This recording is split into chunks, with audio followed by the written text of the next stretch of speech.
සුබ දවසක් පුතේ. මොකද්ද පුතේ මේ ලියලා තියෙන්නේ? පුද්ගලයන් එක්කෙනෙකුට වඩා වැඩි පිරිසක් ඉන්නවා කියන්නේ කොහොමද? හරි පුතේ. අපි අද බලමු දෙමළෙන් පුද්ගලයන් එක්කෙනෙකුට වඩා වැඩි පිරිසක් ඉන්නවා කියද්දී යොදන වචනය මොකක්ද කියලා. පුතේ පුද්ගලයන් එක්කෙනෙකුට වඩා වැඩි පිරිසක් කියන්නේ ගොඩක් නේද? ඒ කියන්නේ බහුවචන නේද? අපි දන්නවා. බහුවචන පුද්ගල නාමපද ගැන තමයි මේ කතා කරන්නේ. බහුවචන පුද්ගල නාමපද. අපි දන්නවනේ පුතේ නාමපදවල කොටස් හතරක් තියෙනවනේ. පුද්ගල නාමපද, සත්ව නාමපද, ස්ථාන නාමපද, ද්‍රව්‍ය නාමපද. අපි මේ කතා කරන්නේ පුද්ගල නාමපද. මොන පුද්ගල නාමපදද පුතේ? බහුවචන පුද්ගල නාමපද සමග ඉන්නවා කියලා යෙදෙනකොට කොහොමද දෙමළෙන් අපි ඒක කියන්නේ කියලා බලන්නකෝ. ඉරු කිරාර්හල් අන්න පුතේ. කොහොමද කියන්නේ බහුවචන පුද්ගල නාමපදයක් එක්ක ඉන්නවා කියලා? ඉරු කිරාර්හල් කියන වචනේ තමයි අපි භාවිත කරන්නේ. හරි නේද? අපි දන්නවා බහුවචන පුද්ගල නාමපද මොනවද කියලා. අම්මලා, තාත්තලා, අයියලා, අක්කලා, නංගිලා, මල්ලිලා මේ හැම නාමපදයක්ම බහුවචන පුද්ගල නාමපද වෙනව නේද?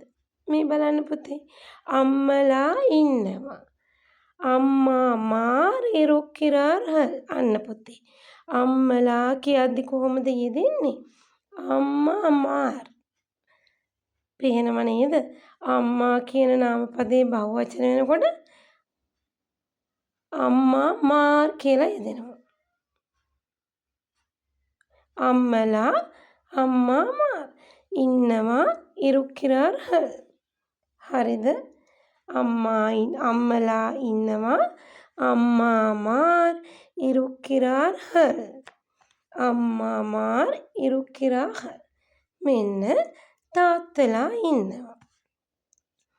අප්පා මාර් ඉරුක්කිරාර්හල් අන්න පුතේ. තාත්තලා අප්පා මාර්. පේනවද? එතනත් මොකද වෙලා තියෙන්නේ? මාර් කියලා වචනයක් එකතු වෙලා නේද තාත්තා කියන පදේ බහුවචන වෙලා තියෙන්නේ. තාත්තලා ඉන්නවා අප්පා මාර් ඉරුක්කිරාර්හල්. අප්පා මාර් ඉරුක්කිරාර්හල්. හරිද? අප්පා මාර් ඉරුක්කිරාර්හල්. මේ කවුද ඉන්නේ? අයියලා ඉන්නවා. අයියලා ඉන්නවා. පුතේ මෙතන අයියා නෙමෙයි බහුවචනනේ. අයියලා ඉන්නවා. අන්නා මාර් ඉරුක්කිරාර්හල්. අන්නා මාර් ඉරුක්කිරාර්හල් අන්න පුතේ. අයියා නම් අන්න මොකද වෙලා තියෙන්නේ? අයියලා කියද්දී අන්නා මාර් වෙලා. පේනවද? මාර් කියන කොටස එකතු වෙලා. අන්නා මාර් ඉරුක්කිරාර්හල් කියලා යෙදිලා තියෙනවා.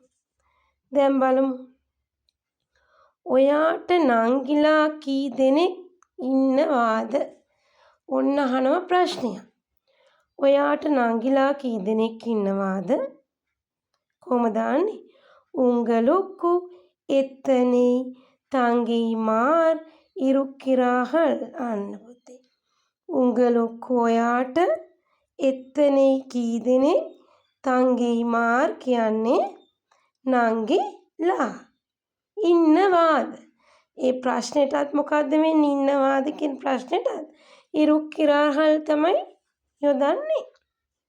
හරි. ඔන්න පිළිතුර. මට නංගිලා දෙන්නෙක් ඉන්නවා. එනකු ඉරණ්ඩු තංගෙයි මාර් ඉරුක්කිරාර්හල් අන්න. මට එනකු දෙන්නෙක් ඉරණ්ඩු නංගිලා තංගෙයි මාර් අන්න පුතේ. තංගෙයි මාර් ඉරුක්කිරාර්හල්. හරිනේ? එනකු ඉරණ්ඩු තංගිමාර් ඉරුක්කිරාහල්. තව ප්‍රශ්නයක්. ඔයාට මල්ලිලා කී දෙනෙක් ඉන්නවාද? උංගලුක්කු එත්තනේ තම්බිමාර් ඉරුක්කිරාහල්. අන්න ඔයාට උංගලුක්කු මල්ලිලා තම්බිමාර් කී දෙනෙක් එත්තනේ ඉන්නවාද ඉරුක්කිරාහල්. උංගලුක්කු එත්තනේ තම්බිමාර් ඉරුක්කිරාහල්. එත්තනේ කී දෙනෙක්? මට මල්ලිලා දෙන්නෙක් ඉන්නවා. පිළිතුර. එනක්කු ඉරණ්ඩු තම්බිමාර් ඉරුක්කිරාහල්. එනක්කු මට දෙන්නෙක් ඉරණ්ඩු. තම්බිමාර් මල්ලිලා ඉරුක්කිරාහල් ඉන්නවා. එනක්කු ඉරණ්ඩු තම්බිමාර් ඉරුක්කිරාහල්. හරි නේද? මොකක්ද ඉගෙන ගත්තේ?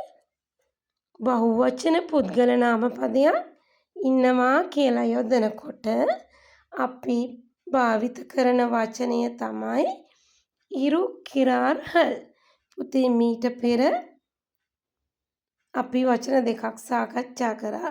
ඒ වීඩියෝ නරඹලා ඒ වචනවල වෙනස වටහා ගන්න. හරි පුතේ. අදට නවතිනවා. ඔයාලට ඉදිරි වීඩියෝ මාලාව නැරඹීම සඳහා ශිෂ්‍යත්ව මිතුර YouTube නාලිකාව subscribe කරලා එකතු වෙන්න ආරාධනා කරනවා. හොඳයි පුතේ. සුබ දවසක් ඔයාට.